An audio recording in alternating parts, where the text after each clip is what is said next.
Previously on The Walking Dead. Molly's door hadn't been opened in years. The hinges groaned.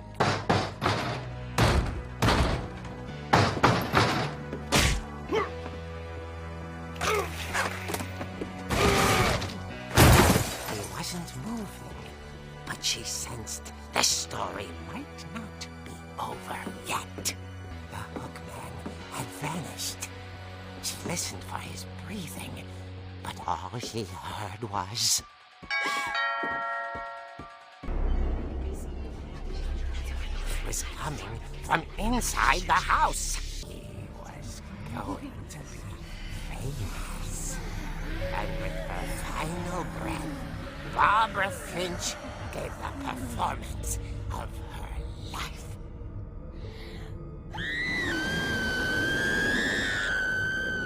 I wasn't there myself, but I hear Barbara was magnificent. As for Barbara, tucked inside the music box is all they ever found of her. Her ear. Now that's what I call a real eerie tale.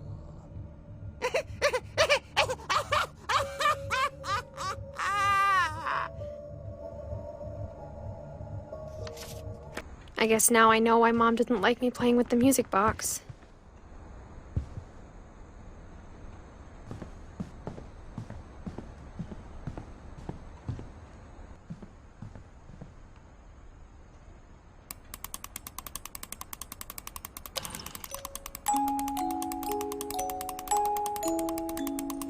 Ooh, it works.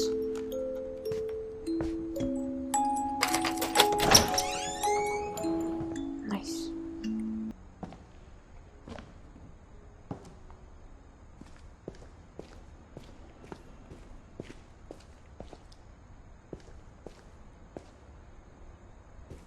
Mom said the basement was off limits, unless I wanted another tetanus shot. That's the dragon. I saw Edie sneak down to the basement once, carrying packages. I thought maybe she was hiding presents. Ooh. It turned out she was hiding a lot more than that.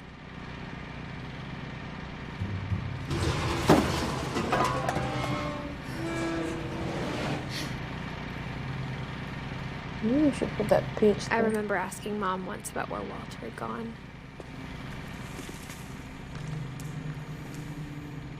She said after Barbara died, he got as far away as he could. It's nice. If there's a pattern in all these stories, I think it's that none of us has gotten very far.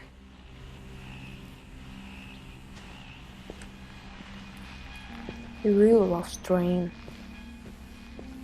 What's the book? Finch Curse. What? Is that weed? Whoa.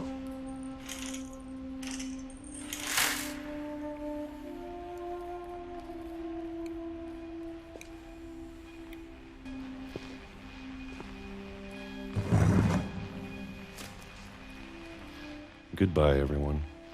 I can't believe I've been down here for 30 years. On that first day, after the shaking started, I didn't think I'd survive a week. It's great.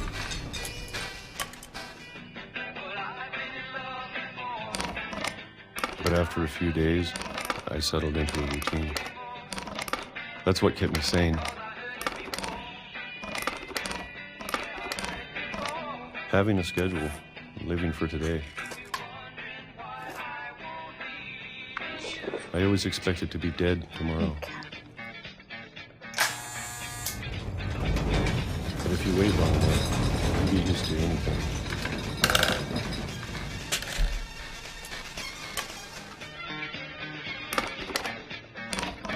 Even a monster on the other side of the door starts to feel normal. Almost friendly.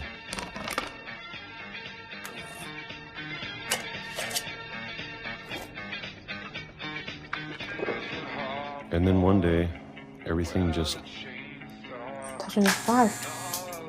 stopped. Whatever that thing was, it was gone. Maybe it got tired of waiting. Or maybe I just got tired of being afraid.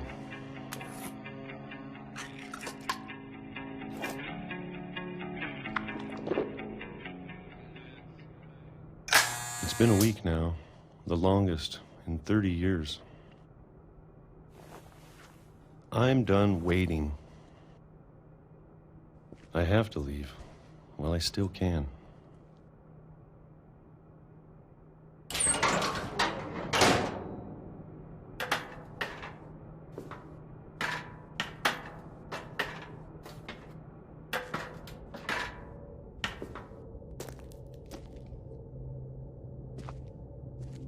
I know it's out there somewhere. Whatever killed Barbara and Molly and Calvin. Maybe this is all a mistake. But I need to stop living the same day, even if it kills me.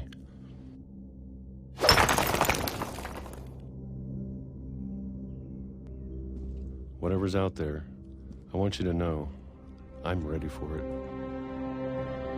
I'm going to appreciate all of it, especially the food. I don't mind if I only have a year left,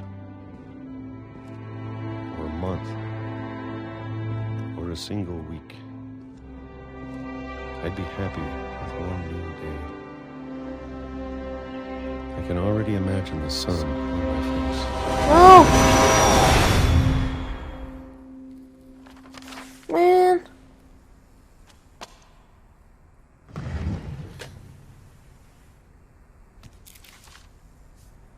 Sucks. Walter died when I was 6.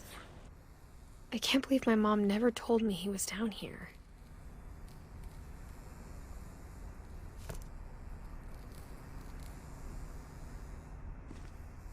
I'm sure my mom was trying to protect me.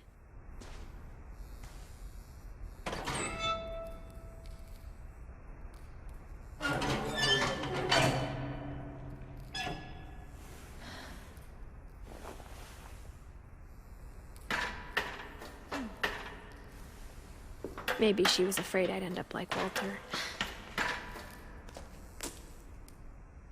But if she never told me about an uncle under the house, I can only imagine what else she was hiding. I don't want to make the same mistakes she made. Trying to bury something that's still alive.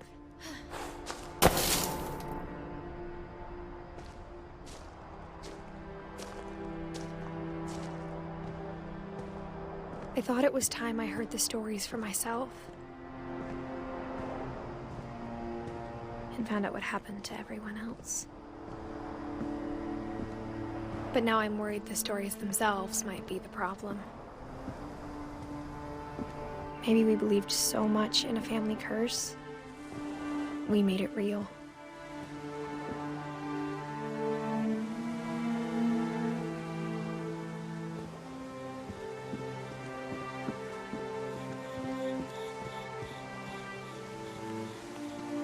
I don't know if I should even be writing this.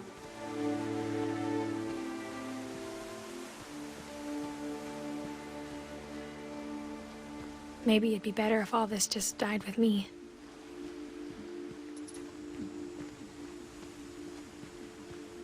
But I thought you should know about your family.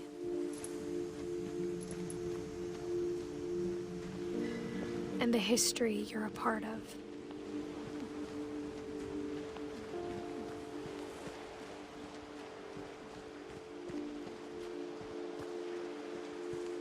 Though to be honest, I feel as lost as you probably do right now.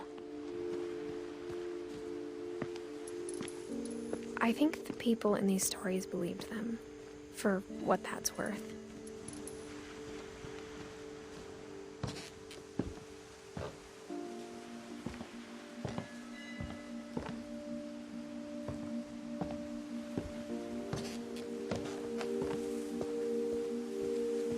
you look at the house, that history of imagination and stubbornness and madness, any of it seems possible.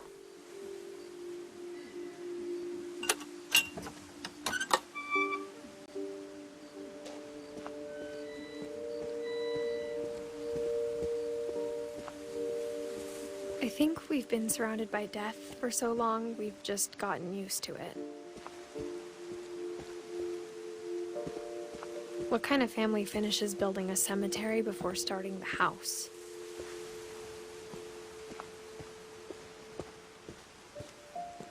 It's embarrassing for me to admit this, but the pet cemetery made me more uncomfortable than the human one. 3 of the gerbils were mine, and 2 had been my fault. Sven built the house, but it was Edie who designed the cemetery. I'm sure Odin's monument had been Edie's idea. My mom was always trying to move on, but for Edie, the past never went away. She could see it poking out of the water at low tide.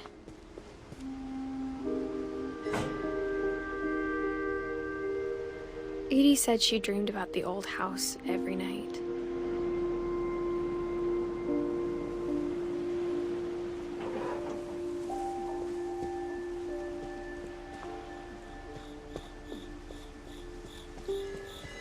Edie's side was always easier for me to understand. But the older I get, the more I can see where my mom was coming from. Her dad had been pretty strict, but it wasn't enough to save her brothers. She was just trying to do better.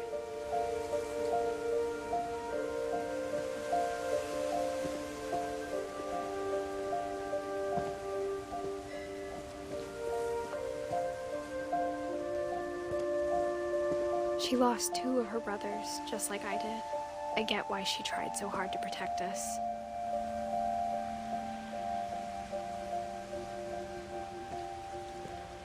We never found Milton's body, so my mom insisted we were putting up a monument, not a tombstone.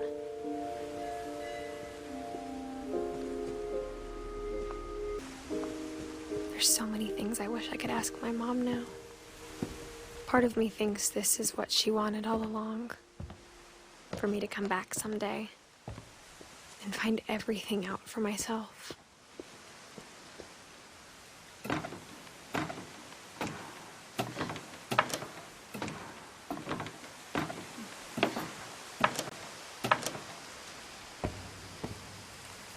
But looking back on it now, if she told me there was going to be so much climbing, I never would have come when I was 22 weeks pregnant. Oh, that is why we have a stomach.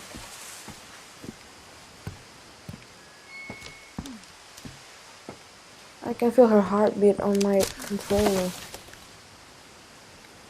Ooh.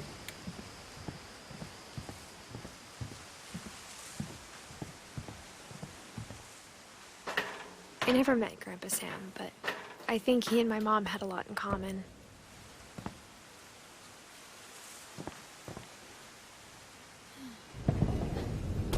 They were both pretty intense.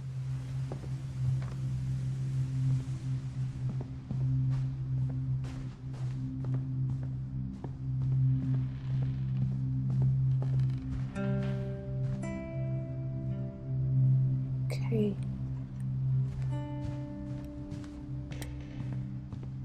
Instead of hiding from death, Sam seemed to go out of his way to meet it.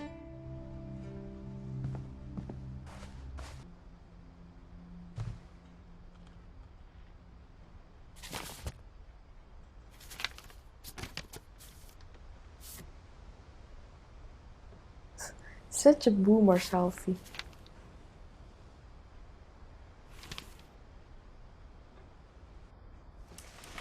Dawn, I promise, you'll never forget this weekend.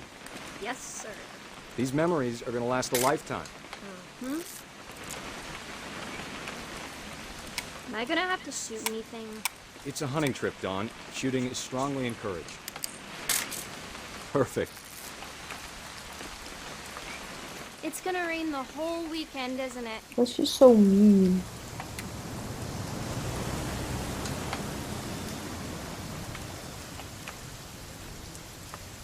Oh, sorry. I will never forget this weekend, Dad. That's the spirit. Okay, got it. Such a white kid thing to be mean to your I'm gonna take parents. some pictures, okay? Just be careful. That camera's older than you are.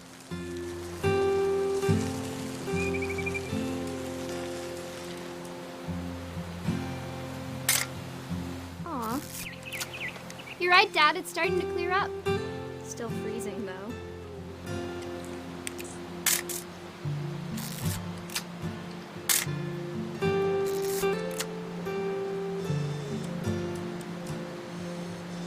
Definitely should not have drunk all that coffee. Hold still up. Hey! That's a keeper. I'm just saying, I'm not always gonna be here, Don. You'll need to remember this stuff, if you want to survive. I'll be fine, Dad. You know who else thought he was gonna be fine? Some guy who died. Don, I'm being serious. I know, Dad. You're always serious. Doesn't being out here make you want to chill out? Well, to tell you the truth, I haven't been out here in 20 years.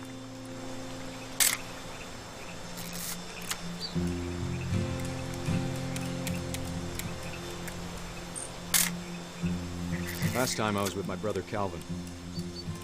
Man, that was a great trip. Your grandpa Sven taught us how to fish, how to build a fire. Dad! Oh, Good eyes, Don.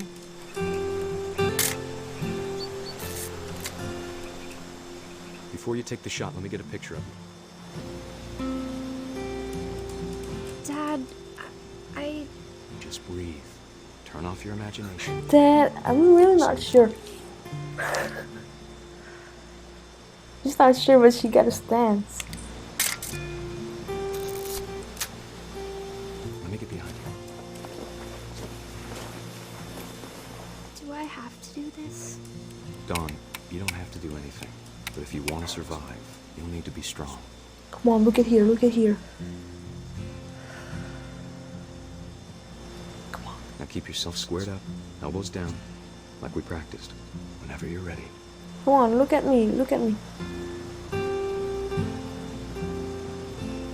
Pew. Great shot, Don! This is such a boomer photo.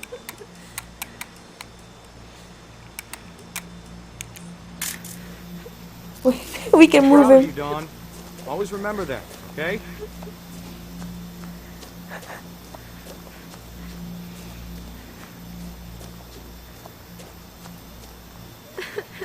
Sorry, Don. Just gotta reset the timer. It took a long time. Your daughter is crying and you care about the timer?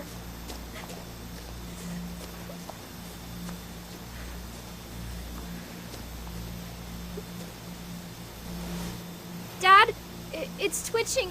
I think That's it's totally so- normal, Don. Just focus on the camera. Try not to think about... Dad! Where did I press? Out of habit. Oh man.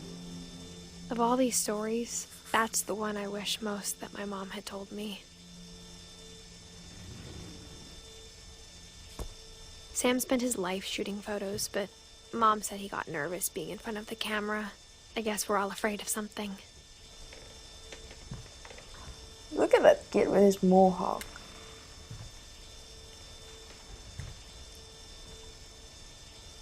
That's the widest family photo I've ever seen.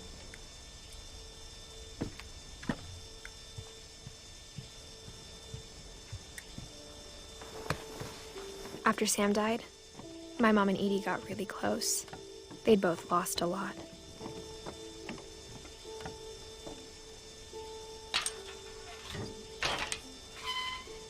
Ooh.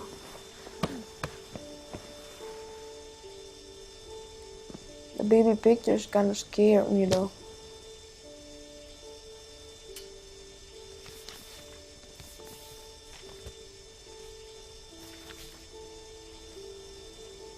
Wait, I don't mean to put it down. I just want to read the first part. Okay. Gotta take it again.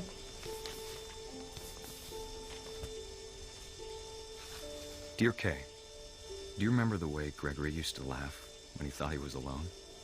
Like something funny was happening, but only he could see it.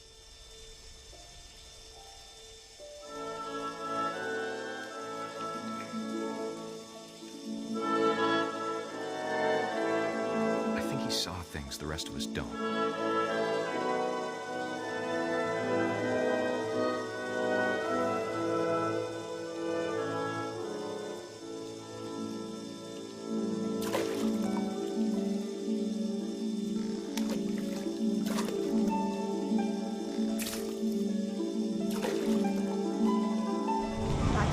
Gregory, it's time to... Hold on, sweetie. Hello? Sam, I told you I don't want to talk right now. I wonder what he saw. What his world was like. Come on, I need to make those guys fall.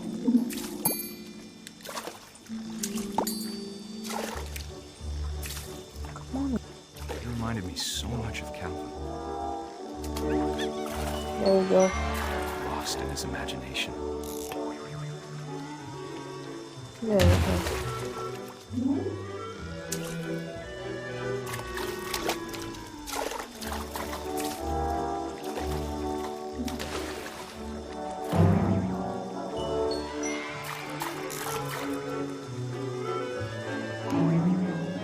I know how silly it sounds.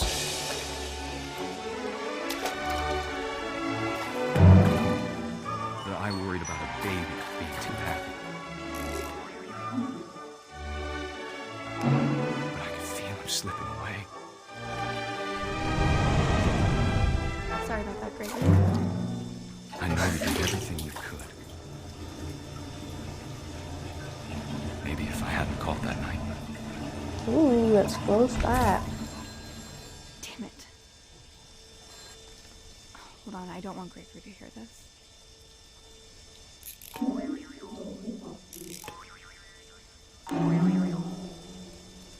Ooh, one more time. Let's do the baby.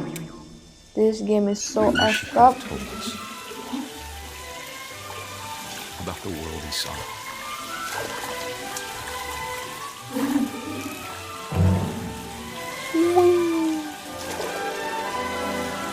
There's so much I don't understand.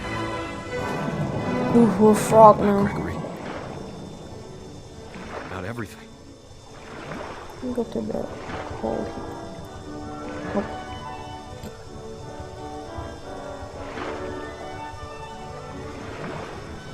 But I know what happened wasn't your fault.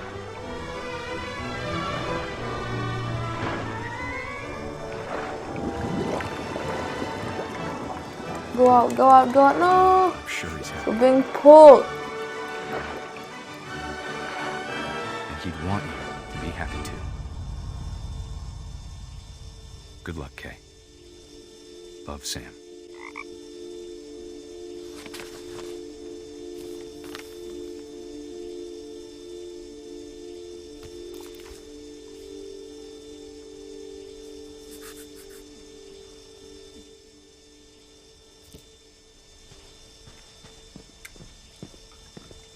Gregory has a locker. Gus.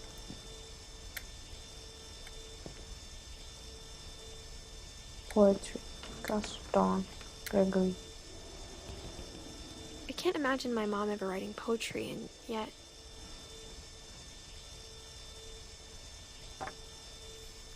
A poem for Gus, who always said the wedding was a bad idea.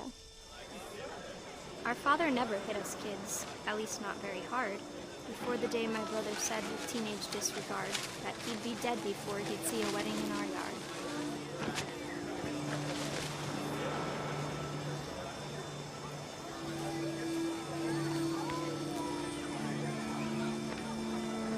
My father made him come, of course, but Gus stood far apart, just flew his kite and bottled up the storm inside his heart.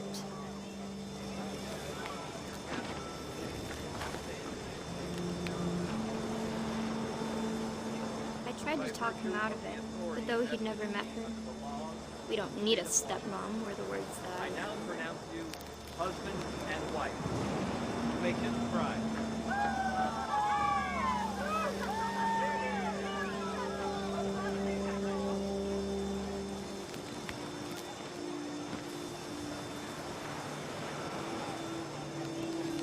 When the time for photos came, Dad ordered him to come here. But Gus declined and as a sign held up his middle finger. Ooh, that's such a white kid thing.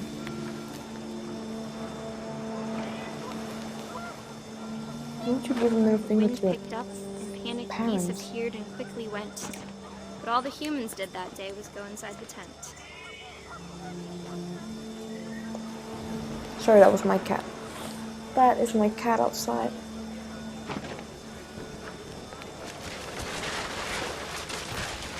My cat is crying outside asking to be Rain let came down into the in room. buckets then, but no one seemed afraid that nature might destroy the tent our dad had crudely made.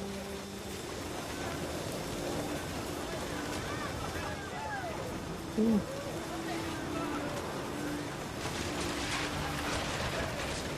The thunder sounded much too close and full of angry power. But all my father said to this was, "Make the music louder." Man.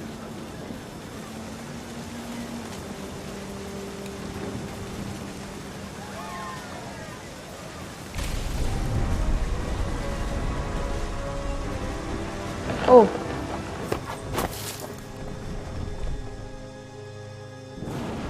I wish that I could truly say I thought about you on that day. Out there on the beach alone, just you, the wind, the sea, and foam. Oh, did we get trapped? Oh, we But got I didn't. trampled. Until we found you.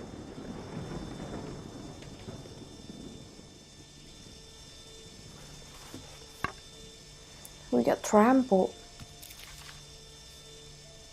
She never talked about him, but Mom told me once if I was a boy, they were going to name me Gus.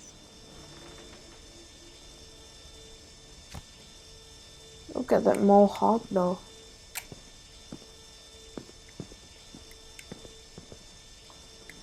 Sweet trash, not mo. Like be a baby. That's funny. It's cute.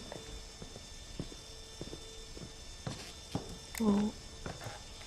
Outside is so scary. My mom moved up to the loft after her brothers died.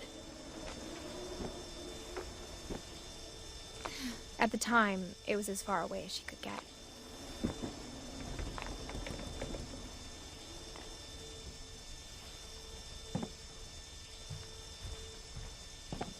She spent a summer building houses in Calcutta, where she met my dad, Sanjay.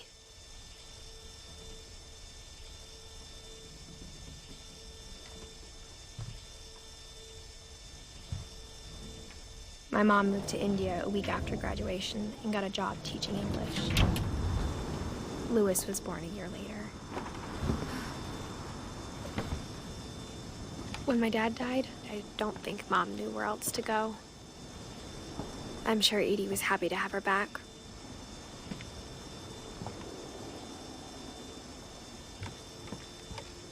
The house had to get a little bigger, but Edie was used to that.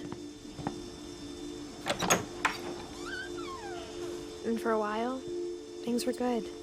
Almost normal, but it didn't last.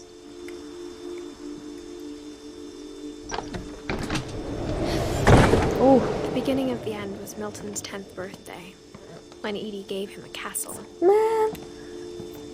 I'm jealous of Milton. I take it back. Milton is my favorite room of all time.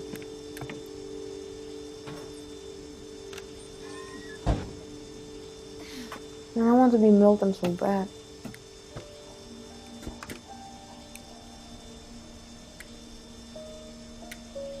Man, look at his room. It's so... God damn, it's so pretty.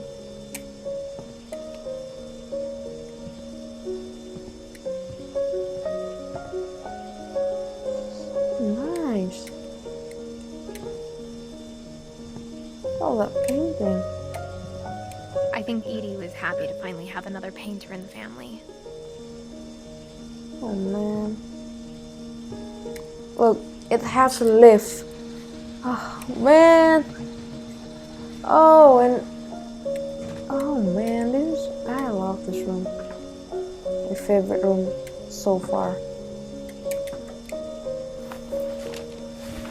Milton Finch in The Magic Paintbrush.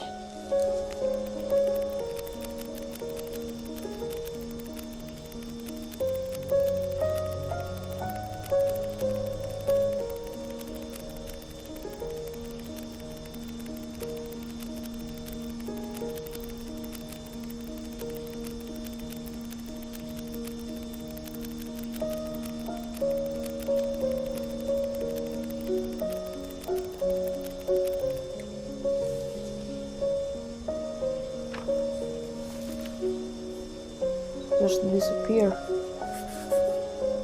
I was 4 when Milton disappeared.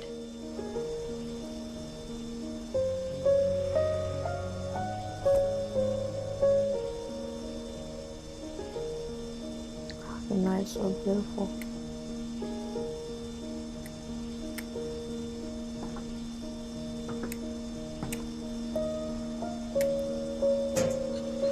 Mom spent months searching for my brother. Then she sealed the doors.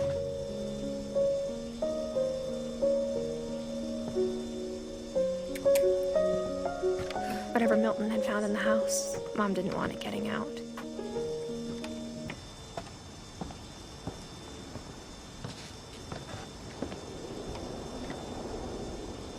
Mom definitely blamed Edie, but I think Lewis blamed himself. After he graduated, he just spent more and more time in his room, until Mom got him a job at the cannery.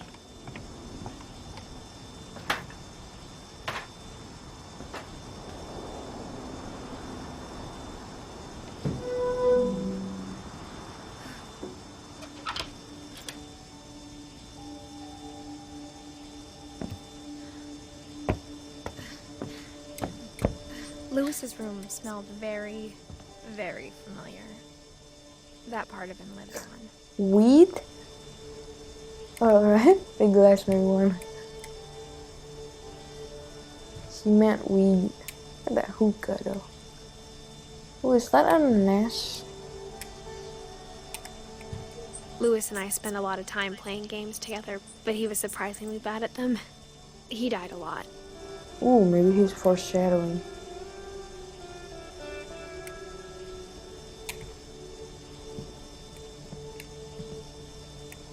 He already got that double computer. That's amazing.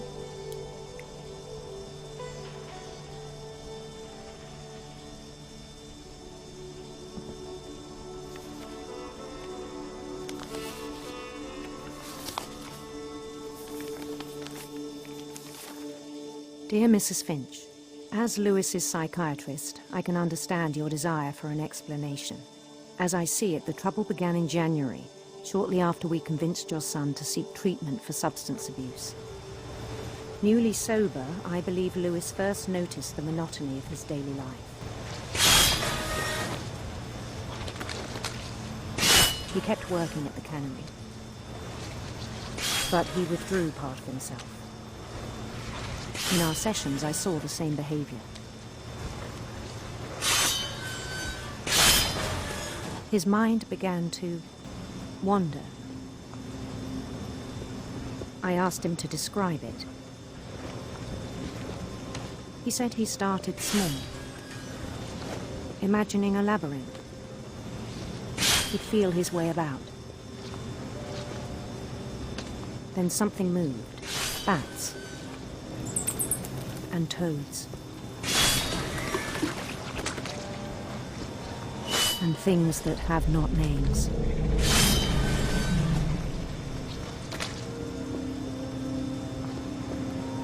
He knew it was all in his head.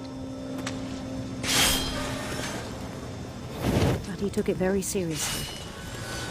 I had hoped he'd find himself.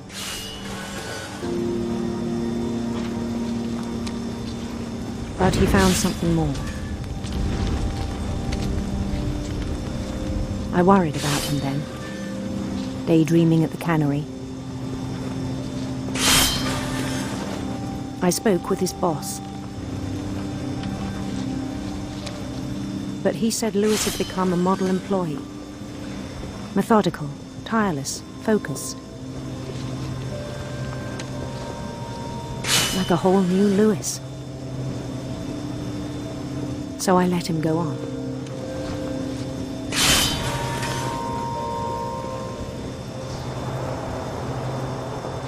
I even encouraged him. It seemed very promising at first. He told me he'd made a new friend.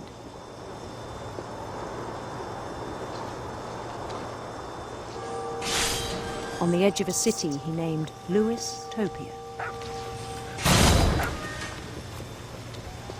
He built the city up slowly, brick by brick. Then he made musicians. He's playing Minecraft.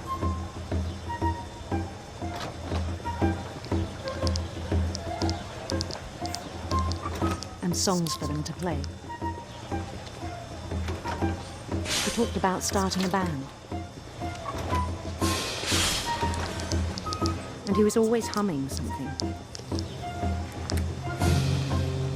Every day his imagination grew stronger.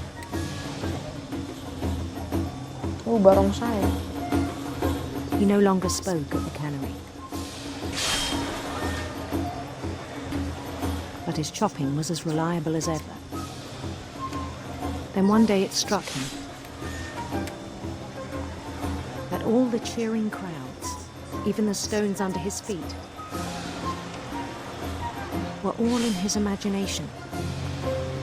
So he could do whatever he wished.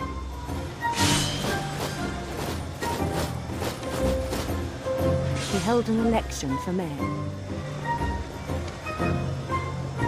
And he won.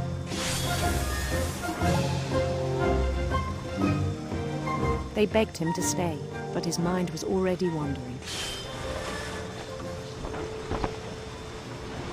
It became a game for him.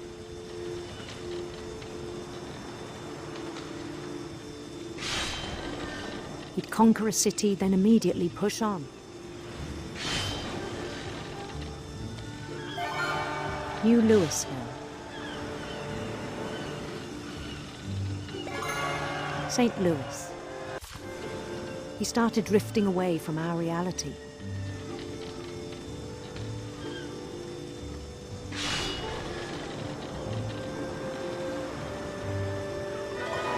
Minneapolis. Until one day he forgot to go home from the cannery. Even as his mother pleaded with him, part of Lewis kept sailing on.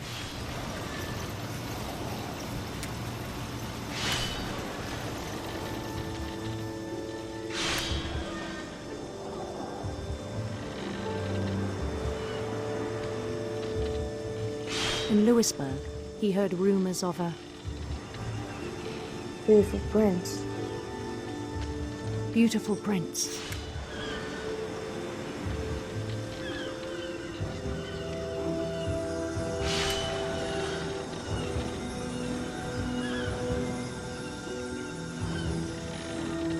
The prince was on his own quest for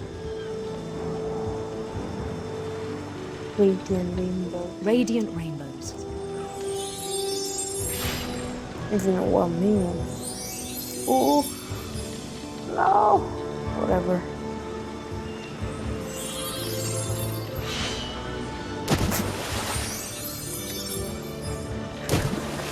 He followed the sound of his play sitar like George Harrison. Electric sitar. Chop him off, chop, chop.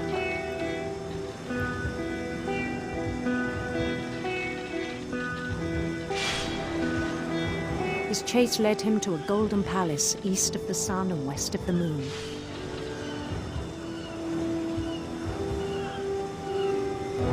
Even then, his logic remained sound.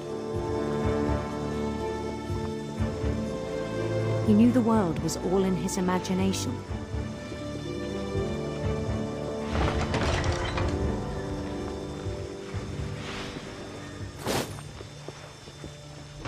But he was so proud of having created it. In his own eyes, he'd become something greater than a king.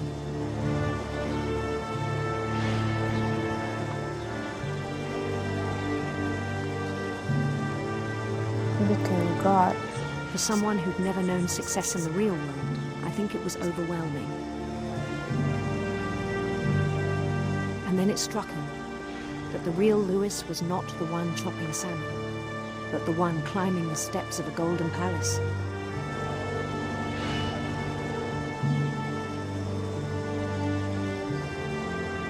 My imagination is as real as my body, he told me. It was hard to argue with him.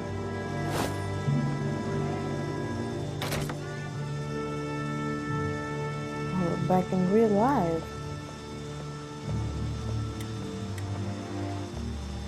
So much blood. He began to forget the world we know.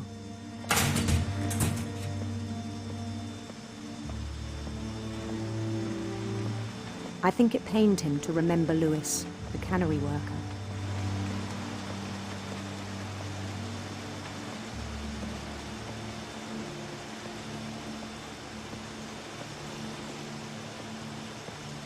He began to despise the man with a royal contempt.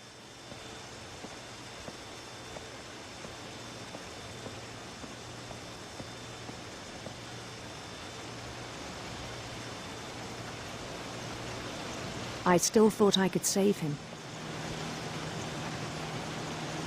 Even after he said he was being crowned king over all the lands of wonder.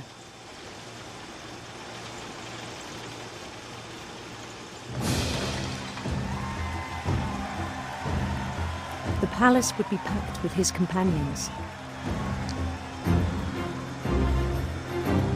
Where's everyone doing that? Get off the track.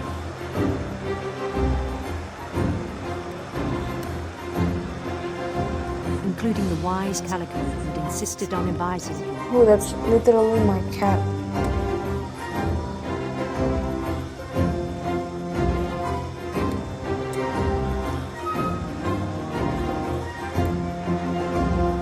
The cat's name was Calico.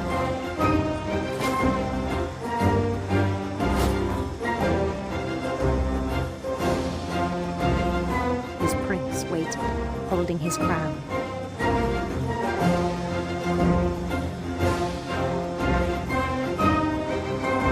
There was only one thing left to do.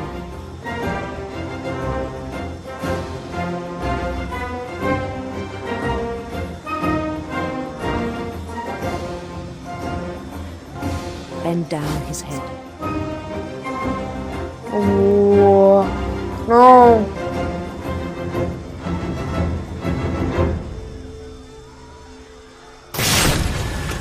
I think you know. Mrs. Finch, your son was a kind man who will be missed by all of us who knew him. That was hard.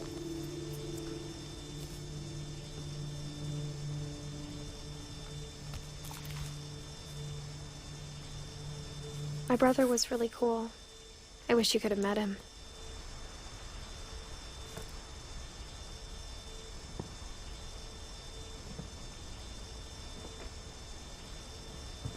Is that a hookah?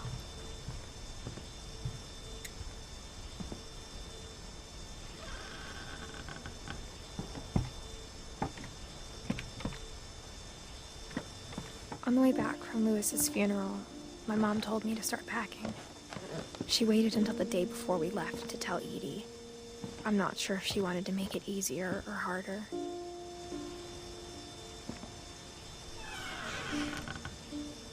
I wish we'd stayed. But I understand why we left.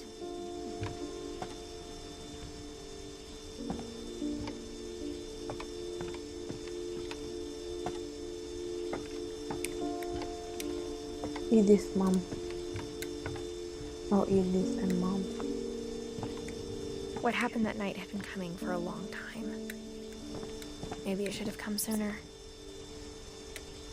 It's our room.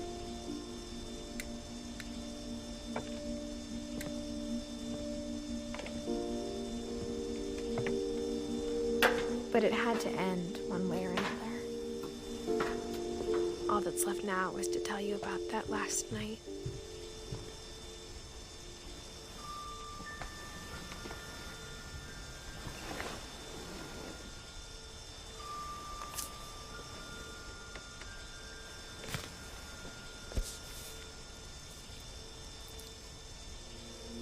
That whole last day, Edie just watched us pack and didn't say a word.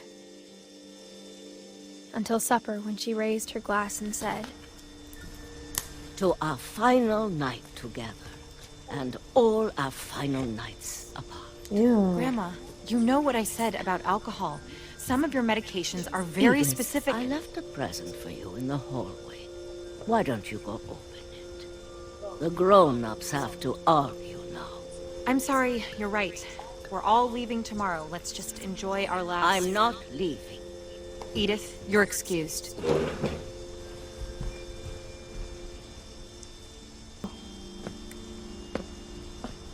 So dark. the power had been shut off that morning, but Edie always had plenty of candles. When my mom sealed the library, I don't think she knew about the other entrance. My cat is fighting. Or that Edie had a key to it.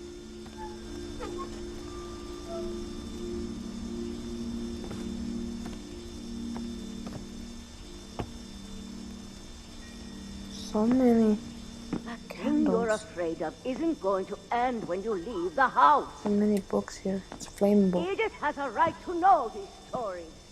My children are dead because of your stories. I think it's best if Edith and I leave tonight. We'll have the nursing home send a van for you in the morning. Okay?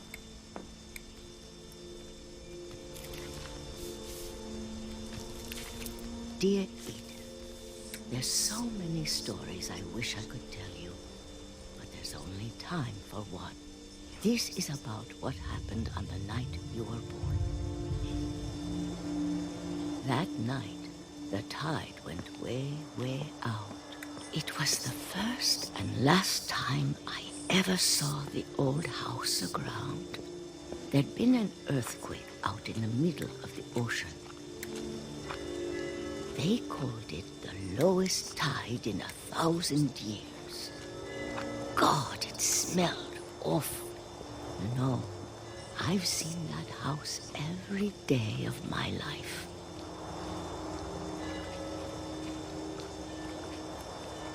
But I never thought I'd go back to it. When the fog rolled in, I lost my way.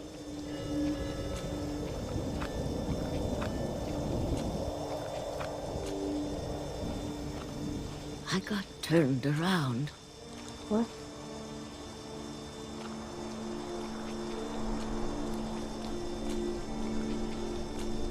I started seeing things.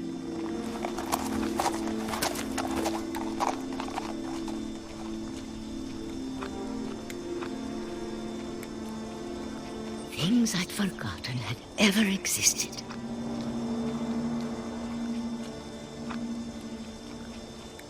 But when I saw them, they felt like old friends. That night, a lot of things came back to me.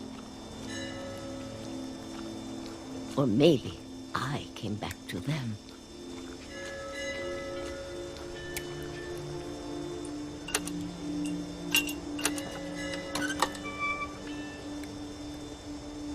Things I can't explain, but that I need you to try and... Edith, what are you doing in here? It's mine! Edith! No, I want to pull it out, but that's the game, right? I kicked and screamed, but Mom dragged me to the car. I never saw Great-Grandma Edie again. Oh. The next morning, the van came to pick her up, but she was already gone.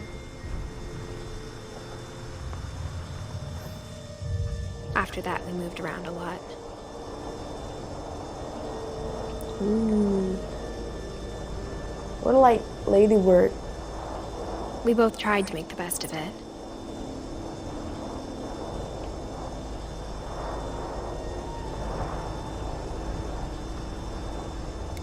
A few years went by.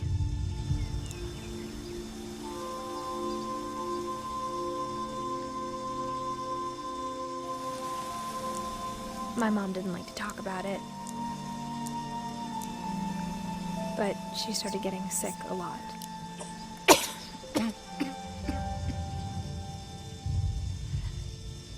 Oh, so sweet. She got better for a while. And then she didn't.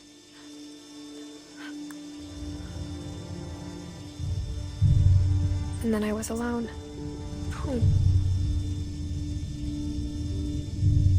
The last Finch left alive.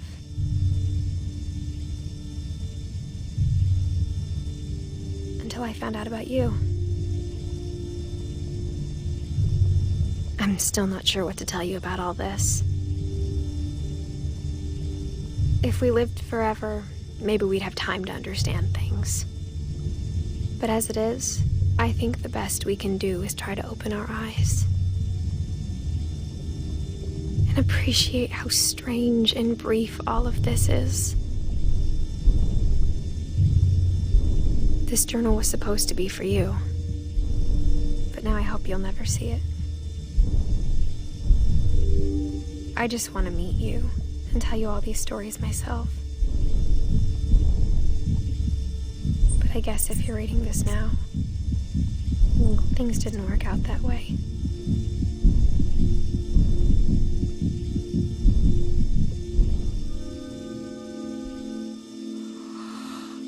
This is where your story begins. I'm sorry I won't be there to see it. It's a lot to ask, but I don't want you to be sad that I'm gone. I want you to be amazed that any of us ever had a chance to be here at all. Good luck. Oh, man.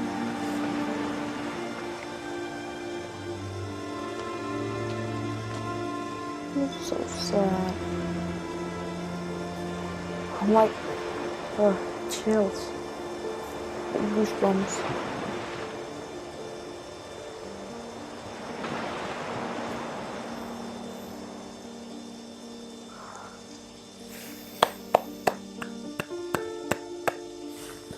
Oh my god. That was a story. Whoa. That's amazing.